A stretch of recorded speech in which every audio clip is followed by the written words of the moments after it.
નમસ્કાર, હું સુરતથી દિલીપ મકવાણા અને મારી સાથે એડવોકેટ શ્રી ચેતનભાઈ બારૈયા. આજે ફરી અમે તમારી વચ્ચે ઉપસ્થિત થયા છીએ એક સમાજ લાગણીના અને એક આજના યુવાનના લગતા વિષય સાથે.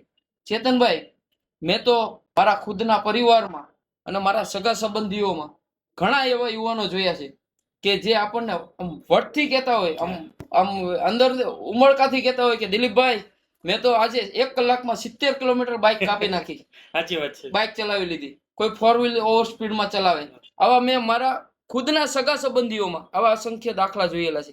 ચેતનભાઈ, આજે આવા ખાસ કરીને 18 થી 30 વર્ષના યુવાન અવસ્થાના મિત્રો જે આવી ઓવર સ્પીડની ઘેલસામાં આવી અને કોઈક અકસ્માત સર્જી બેઠતા હોય છે, ત્યારે આવું બનતા આની પાછળ બહુ જ બધું નુકસાન થતું હોય છે, જે તમે તમારી કાયદાની ભાષામાં અને થોડુંક લાગણી સાથે અમારા ભાઈઓને સમજાવશો તો એમને પણ સારું લાગશે અને કદાચ કોઈનો જીવ બચી જશે. સાચી વાત છે દિલીપભાઈ. આજકાલના સમયમાં તમે વાત કરી એમ કે યુવાધન છે ને, એને મોંઘી બાઇકનો શોખ છે, ઓવર સ્પીડમાં ગાડી ચલાવવાનો શોખ છે. કોક મારી હમું જોવે, મને મજા આવે, કોક મારા વખાણ કરે કે તું તો આટલી સ્પીડમાં ઉડીને ગયો હતો વિમાનની જેમ. ખરેખર આ લોકોને કઈ હદે માનસિકતા એવી ખબર પડતી નથી.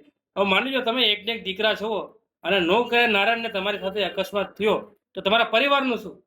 તમારા માતા પિતા કેવી આશા સાથે તમારી સાથે રહેતા હોય, એનું તો શું થાય? બરાબર. એટલે ઓવર સ્પીડમાં ક્યારેય ગાડી ન ચલાવવી જોઈએ. હું ખરેખર તમામ યુવાનોને કહેવા માગું છું સોશિયલ મીડિયાના માધ્યમથી કે કોઈ દી તમે ઓવર સ્પીડમાં ગાડી ન ચલાવો, તમારું હેલ્મેટ પહેરો. બરાબર. હેલ્મેટ તો શું છે, તમે હેલ્મેટ નહીં પહેરો તો પોલીસ તમને છે એ પાવતી ભરીને તમને આપી દે. એમાં પોલીસનું કોઈ નુકસાન નથી, નુકસાન તમારું અને તમારા પરિવારનું છે. બરાબર. ટ્રિપલ સવારીમાં ગાડી ચલાવવી, ફોન ઉપર વાત કરીને ગાડી ચલાવવી, બરાબર. પછી અકસ્માત થાય એટલે એના કારણે નુકસાન થતું હોય, ઉપર જતા પછી ગાડીના વીમા ન હોય. બરાબર. એટલે આ કઈ રીતની હદે લોકો વિચાર છે કંઈ ખબર પડતી નથી. જો અકસ્માતથી કોઈનું મૃત્યુ થાય તો હાથે કરીને તમારે પોલીસ સ્ટેશનમાં કોર્ટના ચક્કરમાં તમારે પડવાનું ને. બરાબર ને. એટલે મારું દિલીપભાઈ એક જ વસ્તુ છે, તમે કાયદામાં રહો તો ફાયદામાં રહેશો. એટલે ટ્રાફિક નિયમોનું પાલન કરો. બરાબર. તમારું અને તમારા પરિવારનું ધ્યાન રાખો દિલીપભાઈ. હાલના સમયમાં આપણે અને આપણા સમાજની માનસિકતા છે કે અમે બે અને અમારા બે.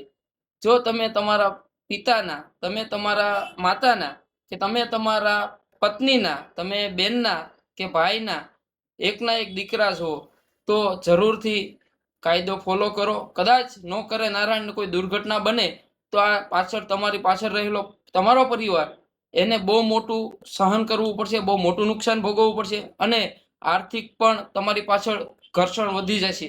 આર્થિક કોઈ સહારો નહીં રહે.